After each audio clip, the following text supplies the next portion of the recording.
And I'm Kenny. I'm Anna. I'm Emily. And I'm Nee. Okay, to get started, I want to share a quote by Florence Nightingale, who once said, "I think one's feelings waste themselves in words. They ought to be distilled into actions which bring results." This was said by Florence Nightingale, and I got my sources from brainyquote.com. For the following speech, I used these sources: Brainy Quote, Agnes St. College, BBC, the Victorian Web, UMN Statistics, and the images were from google.com. So hi, my name is Emily Hardy. Today I'm going to introduce and honor Miss Florence Nightingale.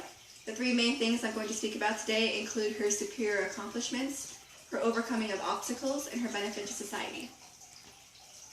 And I got my sources from wikipedia.com. So before I introduce my topic, I want to share a quote with you by Florence Nightingale herself, who once said, "I attribute my success to this. I never gave or took any excuse." And I got my sources from brainyquote.com. Okay. So for the first topic, I'm going to discuss her superior accomplishments. Okay, so who is Florence Nightingale? Florence Nightingale is credited, and rightfully so, as the founder of modern nursing.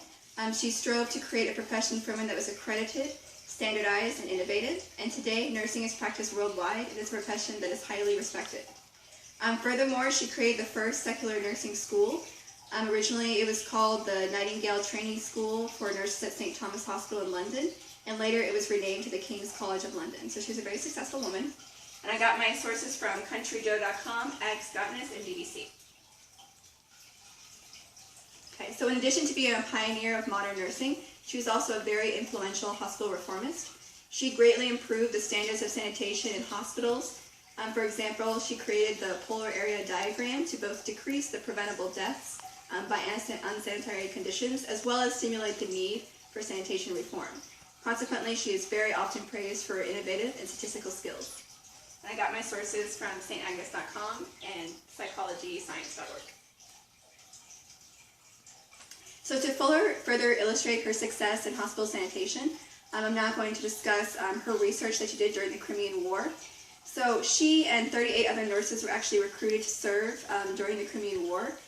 During her time at Scrutiny, which is where she was placed, she collected and systemized record-keeping practices, and she used that data to improve city and military hospital sanitation standards.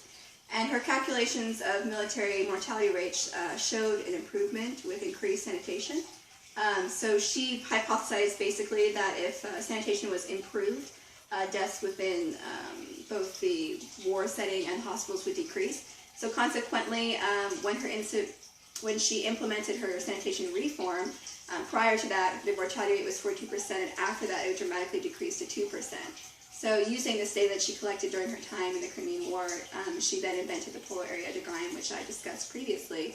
And these efforts, along with others, led to major sanitation reform both during and after the war. And I got my sources from agnes.edu. Okay, now next I'm going to discuss how she overcame adversity and several obstacles in her life. So she overcame great amounts of adversity throughout the course of her career, both as a nurse and as a student. Firstly, she created a new profession, nursing, during a time when women were seldom allowed to work. She loathed the lack of opportunities for women, both in the education and the workplace. And prior to her efforts, nursing was kind of seen as a job that required neither intelligence nor study. So often nurses were considered to be believed less than prostitutes. So consequently, due to the patriarchy ideas of her time period, it was very difficult for her to gain respect for women and the nursing profession. I got my sources from victoriaweb.com. As I stated before, employment opportunities for women during the 19th century were extremely limited. In 1844, Florence Nightingale began to visit hospitals in search of a job related to medicine. And 5 years later, she visited the Institute of Protestant Deaconesses at Kaiserwerth. And that institute had been founded for the care of the destitute in 1833, and had grown into a training center for both nurses and teachers. Her visit convinced Nightingale that it was possible to make nursing a vocation for women. So consequently, in 1851, she spent 4 months studying at that facility, and 2 years later, she accepted her first administrative position at the Hospital for Invalid Gentlewomen. This is a huge accomplishment for her, women, and nurses alike, and it paved the way for her future career in medicine. And I got my sources from anh.org and victoriaweb.org. And lastly, I'm going to discuss her benefit to society. So, Florence Nightingale's efforts have made great contributions to modern nursing and medicine, in addition to sanitation. Firstly, the profession of nursing is now, as you know, practiced worldwide on almost every single continent. Furthermore, her work during the Crimean War led to significant advances in sanitation protocol and medical-related statistics. In particular, her statistical work provided an organized way of learning and led to improvements in both medical and surgical practices. And I got my sources from kevinnd.org. For example, Florence Nightingale developed the Medical Hospital Statistical Form. I don't know if you're familiar with it, but it was for hospitals to collect and generate consistent data and statistics in 1958. This form was later adapted and is utilized today in hospitals worldwide. I got my sources from Celio, VRMI, and agnescott.edu. So in addition to statistics, Florence Nightingale made great strides in improving women's rights and removing prejudice against women in the workplace. Prior to her efforts, most Victorian women did not attend universities or pursue any kind of career. Often they did not have the opportunity to do so. However, she really strongly believed that women should have the right to be educated. Consequently, throughout her lifetime, she strove to improve women's access to education. So with the creation of the Nightingale Training School for Nurses at St.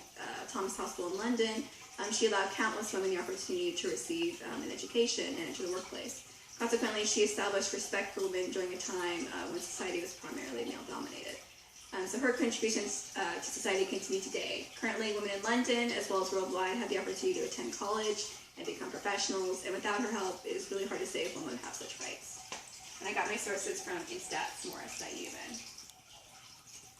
Okay, so I want to share this quote with you by Florence Nightingale, who said, "The world is put back by the death of everyone who has to sacrifice the development of his or her peculiar gifts to conventionality."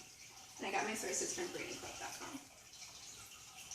So in conclusion, today I talked about her superior accomplishments, how she overcame adversity and obstacles in her life, as well as her benefit to society.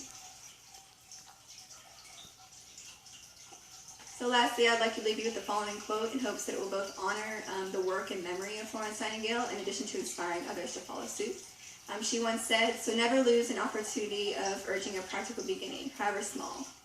For it is wonderful how often in such matters the mustard seed germinates and roots itself." This was by Florence Nightingale. And I got my sources from bradyquote.com. Thank you so much.